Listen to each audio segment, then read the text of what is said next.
Merci d'avoir accepté de prendre quelques minutes pour répondre aux questions à la fois pour France Métal et puis pour le festival Metal Earth. Merci beaucoup. Et est-ce que tu pourrais te présenter auprès de ceux qui ne te connaissent pas encore? Pas de problème. Je suis Vartan Jorgensian, donc créateur et chanteur du groupe Dispaidian.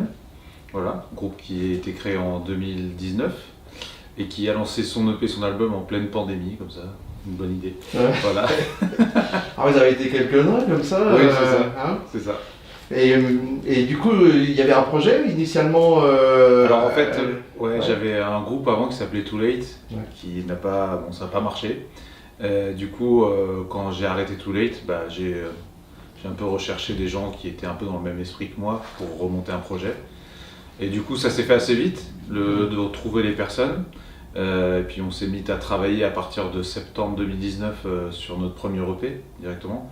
Parce que moi j'ai été très, voilà, quand j'ai recruté pour Dispaidian, j'ai été, voilà, ils savaient où on allait, ils savaient qu'est-ce qu'il fallait faire, etc. Donc j'avais déjà La direction artistique était déjà bien tracée. Voilà, c'est ça. Donc on a pu avancer sereinement. Et donc voilà.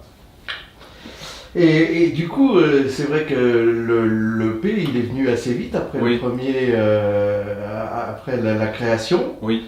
Et il a été plutôt bien remarqué et bien reçu. Est-ce que tu peux nous dire comment ça... Alors, en fait, on a été accompagné par My Way Production, et du coup, qui nous a donné les moyens, déjà un local, du matériel. On a pu se réunir, on n'avait pas... le stress du on a payé la salle pour 1 heure, voilà, donc on a pu travailler sereinement. Et après, comme j'ai dit, j'avais déjà pas mal les titres, pas mal d'avancées. Il y a un titre qui date de l'ancien projet aussi, donc sur les 5 titres de l'EP, qu'on a juste peaufiné, on va dire. Et puis Ludo, le guitariste qui m'a rejoint dans Dispaidian, il avait plein de riffs en stock, plein de structures déjà. En fait, on a juste mis en commun tout ce qu'on avait déjà un peu préparé, c'est pour ça qu'on a réussi à un peu aller vite, quoi. Puis les autres sont venus greffer un peu leurs petites pattes à droite à gauche. Voilà. Et du coup, tu parlais de l'aide que vous avez eue, là, du support. Est-ce que tu peux en parler un petit peu plus? Parce que c'est quand même pas banal comme histoire, c'est intéressant. Oui. Donc My Way Production, donc c'est une production, la première société de production musicale sociale et solidaire, qui travaille donc avec My Way Association. Donc My Way Association qui vient en aide à l'handicap infantile et qui vient en aide en faisant des soutiens humanitaires dans des écoles ou dans l'envoi de matériel de musique, des choses comme ça. Beaucoup en Arménie, du fait de nos origines, parce que en fait, les créateurs de My Way Association sont ma sœur et mon beau-frère. Voilà. Et du coup, donc familialement, comme ça, on a réussi à faire coïncider les projets musicaux de My Way Production qui ne sont pas à la base dans le rock ni dans le métal. Mais bon, comme ils savaient que j'aimais ça et que voilà, ils trouvaient que j'avais un peu de talent, donc on y allait. Il y avait une filiation tout à fait naturelle et un passage qui est très chouette. Hein. Alors, tu viens de parler un petit peu de culture arménienne. Pour le coup, c'est quand même quelque chose qui est important pour toi. C'est présent à la fin de votre premier album. C'est ça. Ce qui se termine vraiment là-dessus. Hein, Butterfly Effect se termine là-dessus. Et puis Survive, lui, il s'ouvre. Il s'ouvre avec le doudouk et l'introduction un peu qui s'appelle Survive the Town, du coup. Et du coup, Artyom Minassian, qui est un doudoukiste arménien, qui a prêté donc, son doudouk pour cette intro, et sur une chanson. Sur une ou deux chansons de l'album aussi. Oui, et puis on te retrouve aussi en chanter, utiliser l'arménien dans le premier EP. Dans le premier EP, à la fin du premier EP, oui. Alors c'est pas du chanter, c'est plus un récit poétique, voilà, que je cite avec la voix de ma mère en fond. Voilà. Donc c'est très familial, quoi, comme le projet dans son entièreté. Oui, il y a vraiment une continuité pour vous et il y a une ligne directrice qui parcourt tout le projet et qui fait sa richesse et puis qui connote aussi la musique et certaines influences que tu arrives à inclure dans la musique et ça c'est intéressant. Et c'est, du coup, si on parle de musique, vous êtes souvent classé dans le néo-metal, enfin, j'ai vu ça, et metalcore, bon, évidemment on fait référence à System of the Doom, puisque référence arménienne oblige, Slipknot aussi, mais est-ce que toi tu considères que c'est les seules influences qu'il y a? Parce que moi c'est pas ce que j'ai entendu. Non, il y a beaucoup d'influences, parce que déjà les groupes, les musiciens, ils apportent tous leur culture musicale. Ludo qui est beaucoup plus dans le thrash metal, qui est dans le metal des débuts d'années 90, fin 80, Metallica, Pantera, tout ça. Et donc on arrive un peu à mélanger les styles. Moi je suis très années 2000, je suis très, du coup c'est moi qui apporte le truc très néo-metal. Et puis voilà, les autres se greffent aussi par rapport à leur culture. Donc c'est pour ça qu'on retrouve beaucoup d'éléments qui se mélangent comme ça. Et moi, j'arrive jamais vraiment à dire ce qu'on fait. Enfin, j'arrive pas à trouver notre style, même moi. C'est pour ça qu'on s'est dit, bon, néo-metal, metalcore, mais peut-être qu'en fait, on devrait s'appeler un groupe de métal alternatif.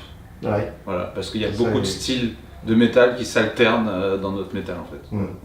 Oui, parce que c'est une espèce de checker où vos différentes influences, on passe de l'une à l'autre, même à l'intérieur d'un morceau, il y a juste la position. Il y a un peu de prog aussi des fois. Ouais. Voilà, donc c'est vraiment c'est ce qui fait la richesse, je trouve. Un patchwork. Patchwork musical qui est chouette. Ça.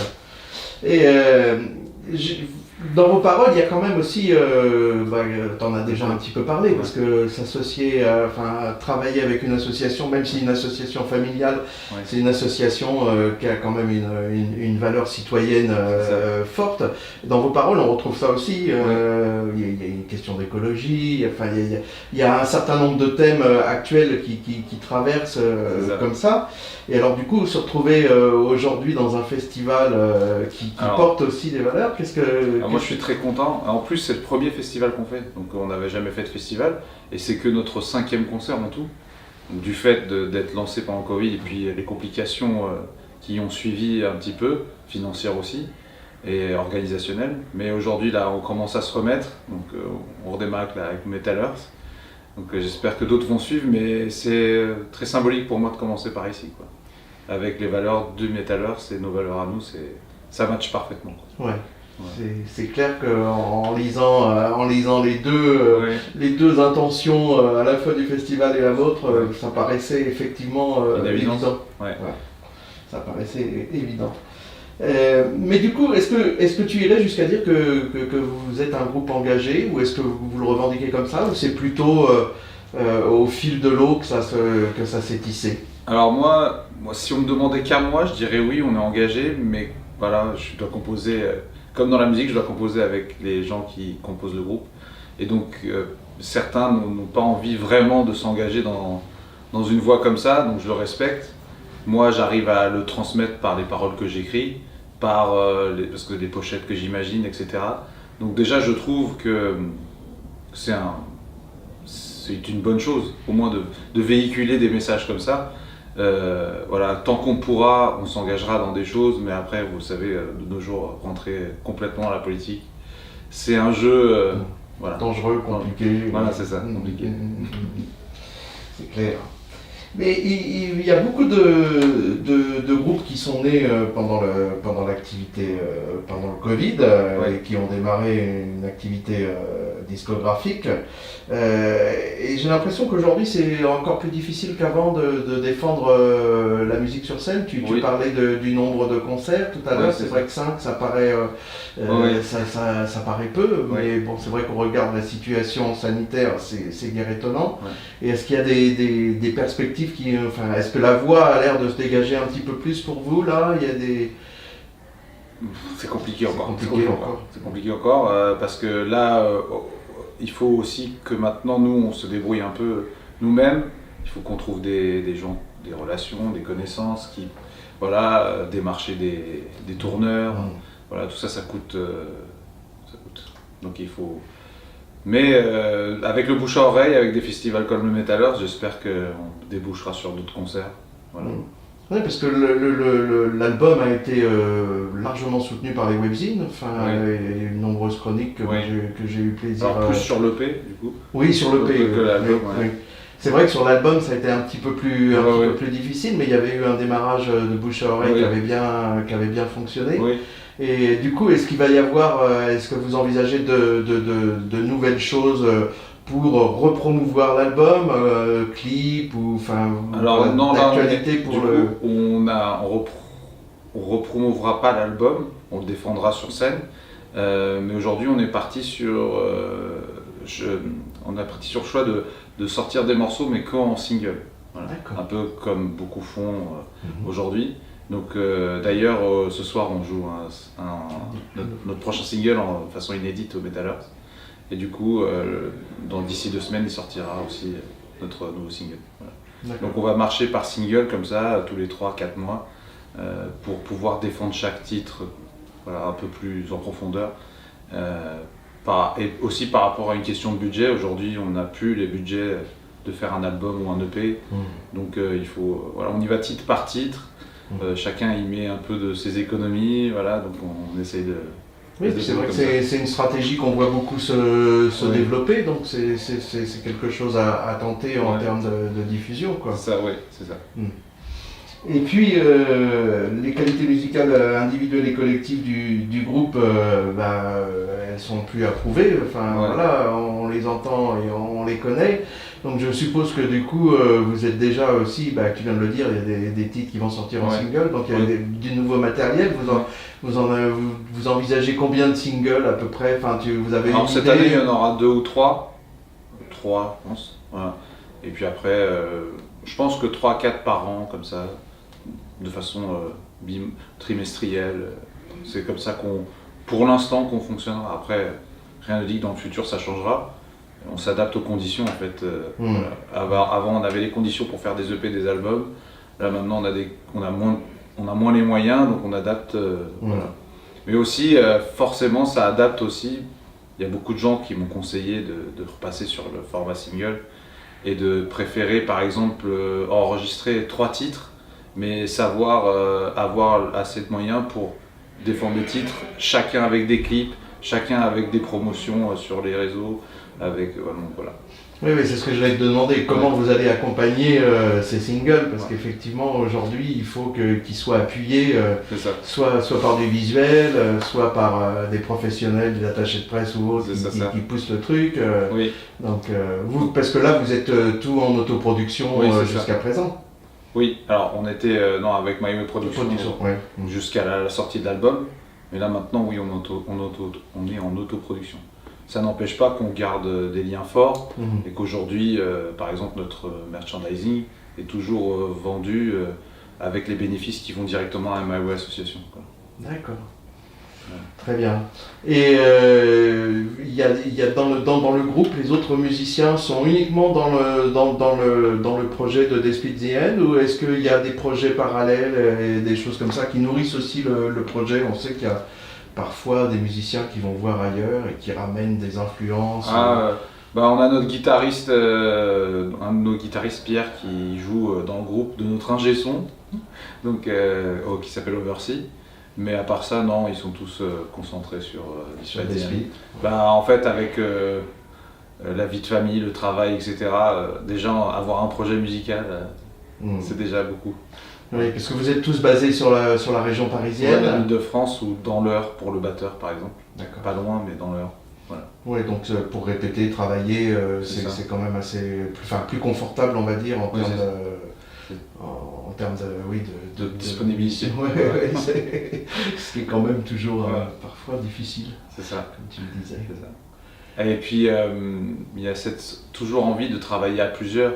On aurait pu très bien dire soit c'est Vartan, soit c'est Ludo qui compose tout et après chacun apprend les parties, mais on a toujours cette volonté de composer à plusieurs, un peu à l'ancienne, se retrouver dans la salle de répète, faire tourner les riffs, faire trouver des choses.